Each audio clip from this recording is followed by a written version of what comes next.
기도하겠습니다. 하나님 아버지, 삶의 고난 속에서도 말씀을 통해 하나님의 뜻을 읽게 하시고 세상의 가치가 아닌 주님의 말씀을 최우선으로 삼게 하소서. 오늘도 오실 주님을 소망하며 이 땅에서 말씀대로 살아가는 믿음의 준비를 하게 하소서.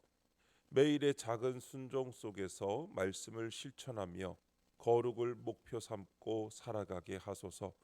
오늘도 말씀하옵소서. 듣겠습니다. 예수님의 이름으로 기도합니다. 아멘.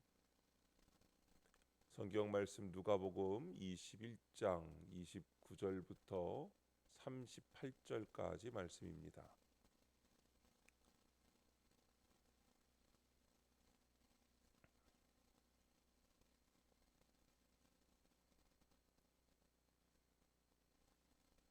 찾으신 말씀을 우리 다 함께 한 목소리로 읽겠습니다. 이에 비유로 이르시되 무화과 나무와 모든 나무를 보라. 싹이 나면 너희가 보고 여름이 가까운 줄을 자연히 아나니 이와 같이 너희가 이런 일이 일어나는 것을 보거든 하나님의 나라가 가까이 온 줄을 알라. 내가 진실로 너희에게 말하노니 이 세대가 지나가기 전에 모든 일이 다 이루어지리라. 천지는 없어지겠으나 내 말은 없어지지 아니하리라. 너희는 스스로 조심하라. 그렇지 않으면 방탕함과 술 취함과 생활의 염려로 마음이 둔하여지고 뜻밖의 그날이 덫과 같이 너희에게 임하리라. 이날은 온 지구상에 거하는 모든 사람에게 임하리라. 이러므로 너희는 장차 올 이 모든 일을 능히 피하고 인자 앞에 서도록 항상 기도하며 깨어 있으라 하시니라.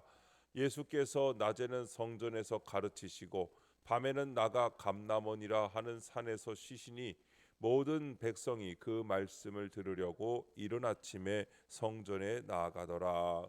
아멘. 스스로 조심하라 라는 제목으로 말씀의 은혜를 함께 나누겠습니다. 본문 요약입니다. 예수님이 비유로 말씀하십니다. 무화과 나무와 모든 나무의 비유를 들어 마지막 날의 징조를 깨닫고 깨어 기도하는 삶을 살라고 하십니다.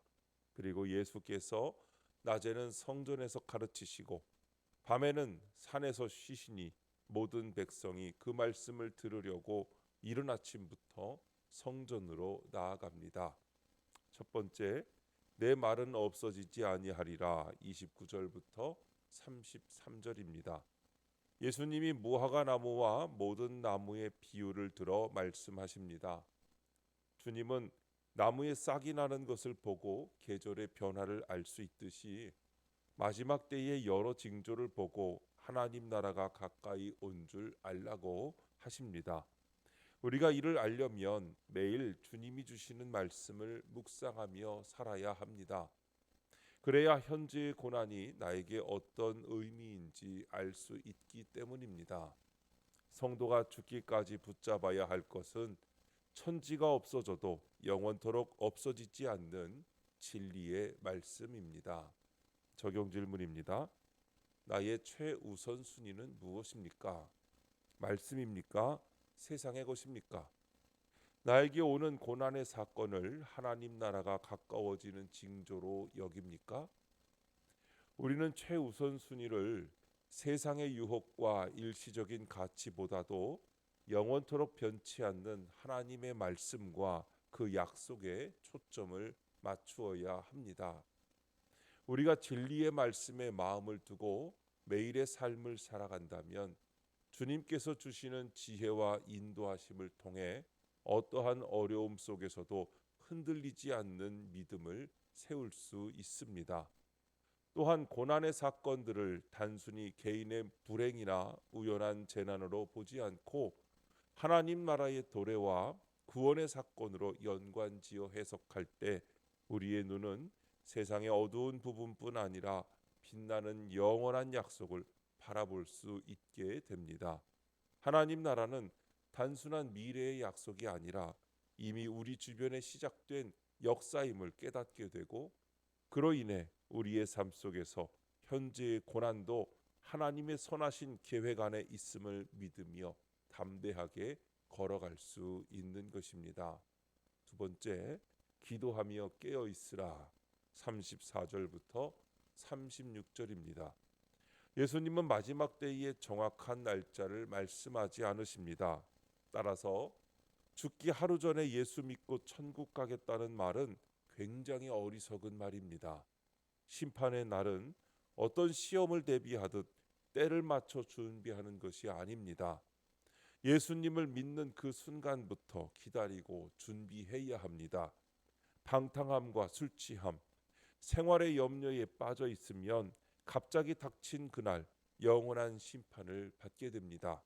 따라서 성도는 항상 기도하며 깨어 있어야 합니다. 이 말씀에 순종하는 것이 진짜 믿음입니다. 적용 질문입니다. 지금 나는 방탕함과 술 취함과 생활의 염려 중 어디에 빠져 있습니까? 장차 올 그날을 기다리며 무엇을 준비하겠습니까? 방탕함은 책임 없는 삶, 쾌락에 빠져 목적 없이 흘러가는 삶을 말합니다. 술 취함은 현실을 도피하려는 마음, 정신을 흐리게 하는 습관적인 죄를 상징합니다. 생활의 염려는 내 삶을 하나님께 온전히 맡기지 못하고 내가 다 책임지려는 불신의 태도입니다. 이 중에서 나는 어디에 더 깊이 빠져 있는지 정직하게 살펴보셔야 합니다. 혹시 내 삶이 주님보다 세상에서 주는 안락함, 염려 혹은 습관적인 죄에 더 많이 붙잡혀 있지는 않은지 점검하셔야 합니다. 예수님은 항상 기도하며 깨어 있으라고 하십니다. 깨어 있는 것은 단지 잠을 안 자는 것이 아니라 영적으로 민감하게 사는 것, 세상의 유혹에 취하지 않고 주님의 뜻에 귀를 기울이며 사는 삶입니다. 기도는 그 깨어 있음의 통로입니다.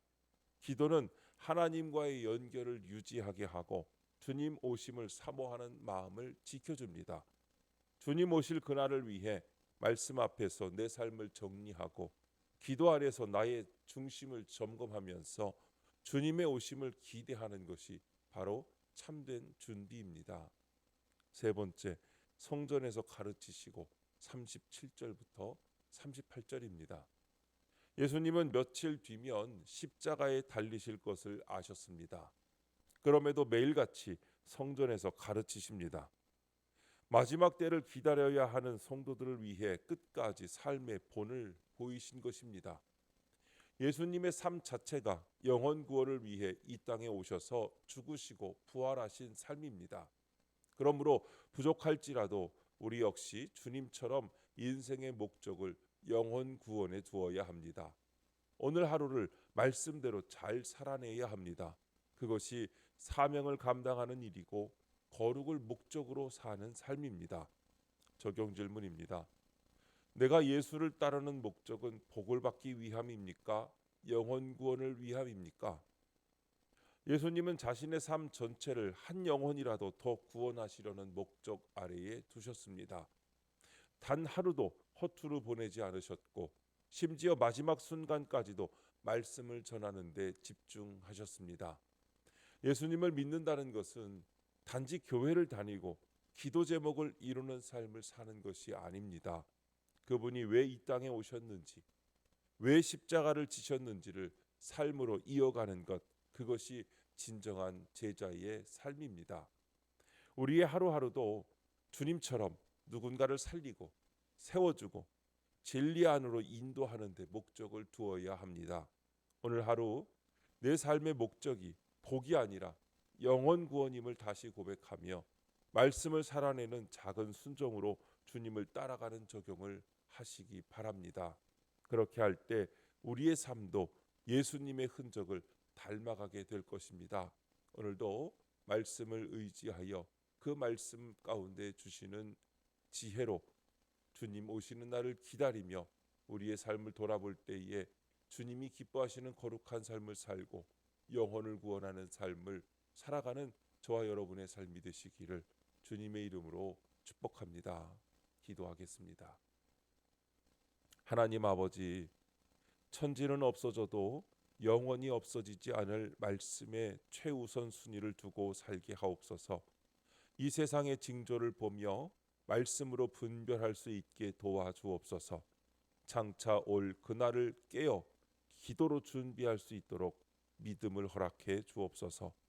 주님, 이 시간 주님께 기도하는 성도의 기도 가운데 함께하여 주시옵시고 주님의 세미한 음성을 들려주시며 그 선하신 손길로 붙들어 주옵소서. 우리 주 예수님의 이름으로 기도드립니다. 아멘.